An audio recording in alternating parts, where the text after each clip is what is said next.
Now we're going to talk about multiplying signed fractions. So first, let's just review how to multiply fractions. Okay, let's just say you have a fraction a over b and c over d, so any numbers. But remember, denominators cannot be zero. Denominators cannot be zero.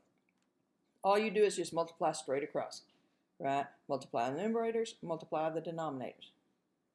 However, if we have any factors in common, now they're not showing that here, but any factors in common, when we're multiplying, we can go ahead and simplify and make those numbers smaller.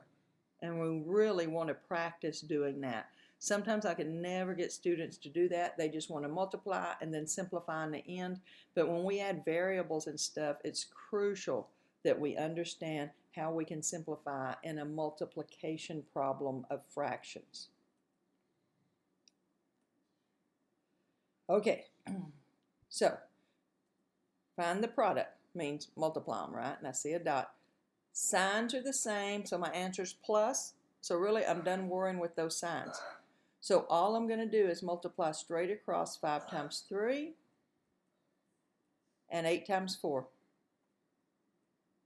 And I'm done. That's it. You just multiply straight across. Okay, now, here's an example of what I was talking about. One negative, so different signs, my answer is going to be negative. So I could say 8 times 5 is 40. You just multiply straight across. Notice the different ways you can write multiplication. 5 times 12 is 60. And then I got to simplify this thing, right? So I'd work on reducing it. I would see, hopefully we realize if I divide out a 10, and then these are both divisible by 2. But what I want to practice doing is realizing anytime there's a common number in the numerator and denominator, because remember what we said we really do when we're simplifying fractions. I would make this, okay, I would make this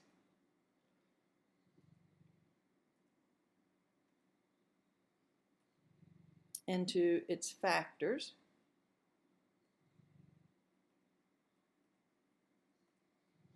Okay, so when you get used to doing it, you could do it without going over and making a tree. But let's say you made your tree and you came up with this.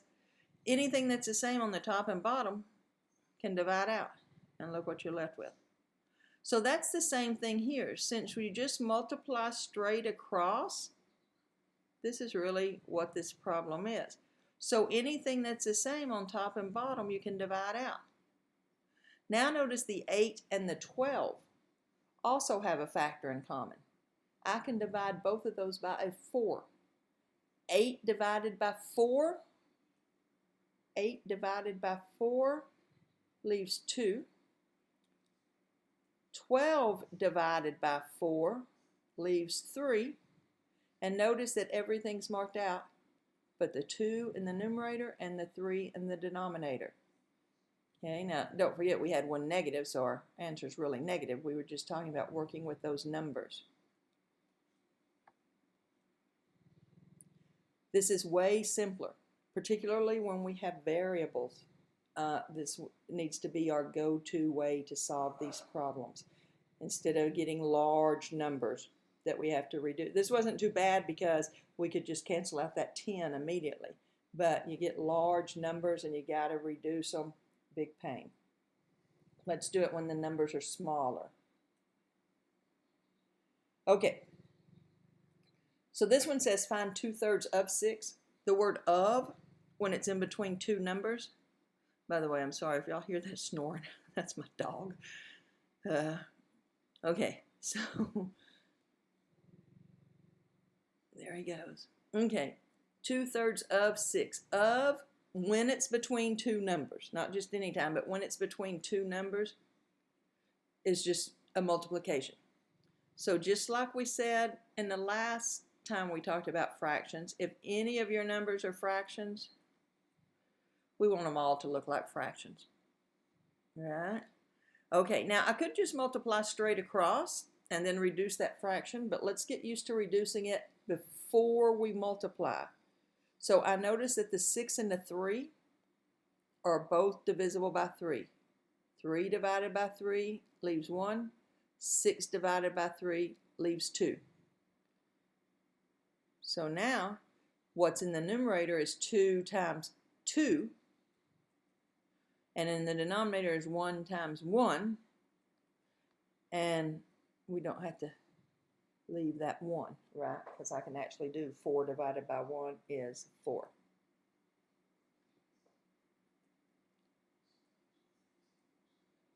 Okay, find the product. Now here we are with variables.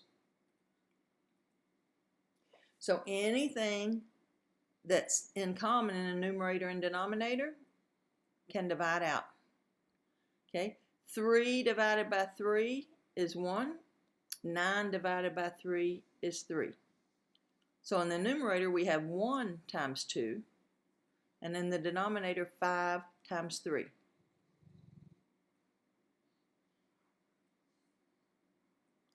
Instead of having 6 times 45, that then we would then have to try to simplify. It's way easier to simplify 3 and 9 than 6 and 45.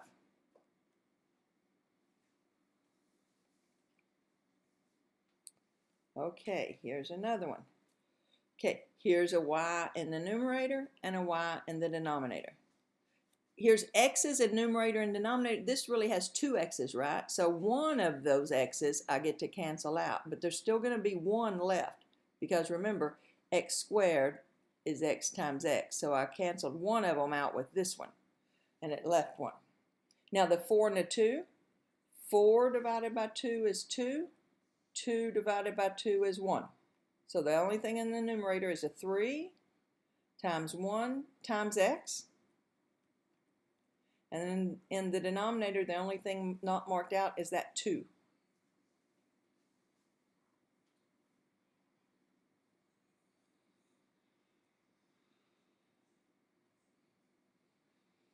Okay, to divide fractions, we need to know what it means to be a reciprocal. A reciprocal is just when you flip the fraction upside down, right? Technically, here's the definition of it. Their product is 1, but flip the fraction upside down.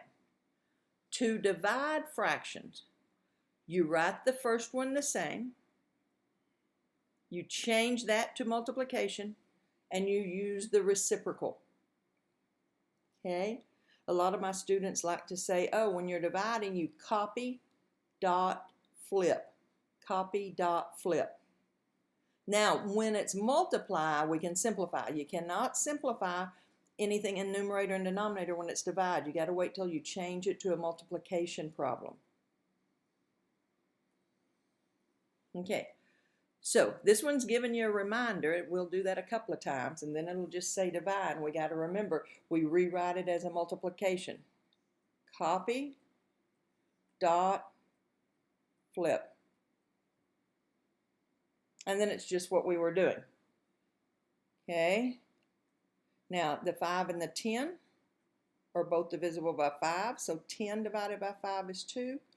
5 divided by 5 is 1. So my final answer is 3 times 1 times 2 times 4. And I don't have to worry then about simplifying 15/40ths. Much easier to just simplify the 5 and the 10.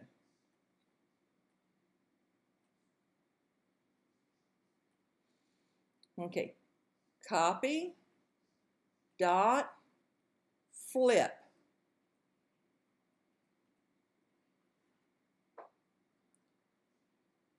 Okay, now there's one negative, so it's a minus. 2 times 3 is 6. 1 times 1 is 1, but if that's in the denominator, I don't have to put it. If it's in the numerator, I do, because this is totally different than 6. But this is the same thing, right? And this is just the simplified version.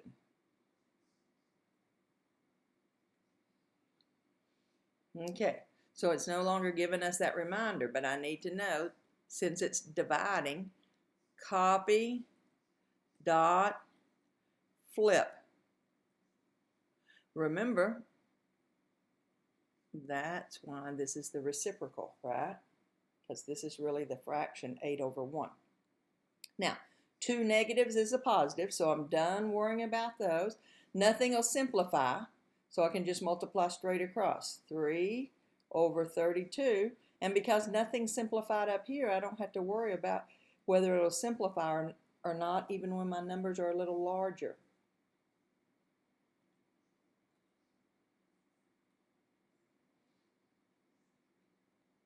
Okay, with this one, divide by 0, I need to recognize that anytime. If it's a 0 in a denominator, if it says divide by 0, no, we call that undefined. And that's my answer. There's nothing to do. It's undefined. I gotta remember that. You cannot divide by 0. You need to write this somewhere. Cannot divide by 0. Cannot divide by 0. Okay, but 0 divided by anything is just 0. If the 0's in the numerator, it's 0. 0 divided by anything is just 0. Okay, so I got to remember when 0 comes into play.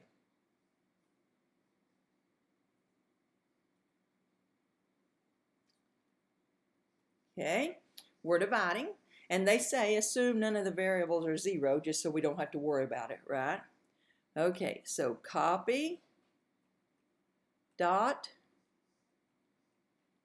flip. Anything that's the same in the numerator versus denominator can cancel. Oh, one of these x's can cancel, only one of them. So I'm left with x times 3 and 1 times 1.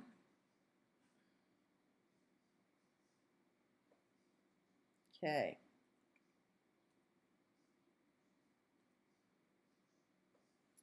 Okay. Copy, dot, flip. Because remember, if I need them all to look like fractions, and if I'm working with fractions, I do want them all to look like fractions. Now, anything that's the same, and there's a b in top and bottom. Now, 8 times 1 and 5 times b.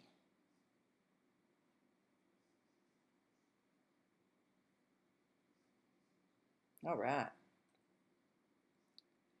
Oh, now we got a little wordy problem. Lois gives 1/10. Notice how they changed this to of. And remember what we said about of. Now, you might be thinking, well, that's not between two numbers, but her income is a number. I could replace this with her income. This of doesn't mean multiplication. How much of that did she give to her church, right? But this one, when of comes between two numbers, and here's a number, and then her income is a number. So Lois gives 1/10 of her income to her church. Last month she earned, so last month her income was, so we have 1/10 of her income. Okay, now both of these are divisible by 10, and dividing 1,980 by 10 just takes off that 0, so multiply straight across. 1 times 198, 1 times 1, so she gave $198 to her church. So that of, when you see it in between two numbers, it's telling you multiply.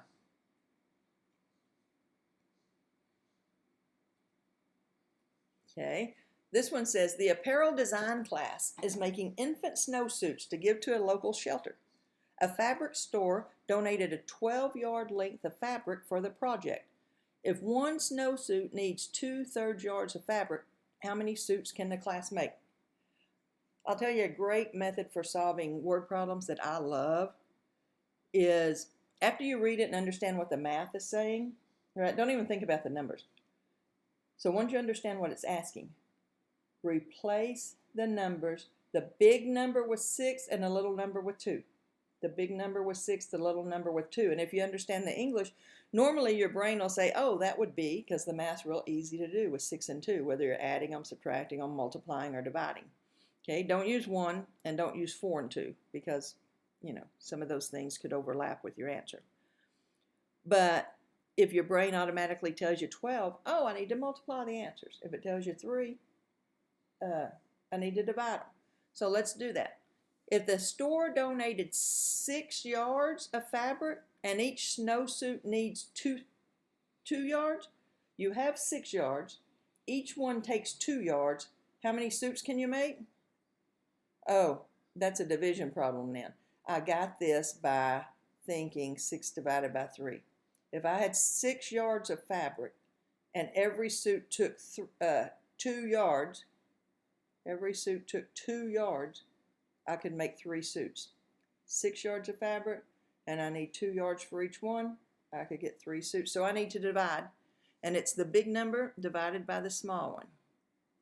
So 12 divided by 2/3.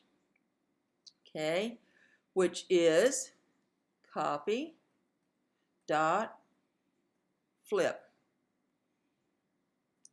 Any factors that are in common in the numerator and denominator, so I can divide a 2 out of numerator and denominator. 6 times 3 is 18, 1 times 1, so they can make 18 suits if they had 12 yards of fabric. Okay, I think that's our last one on this one. So let me know if you need anything.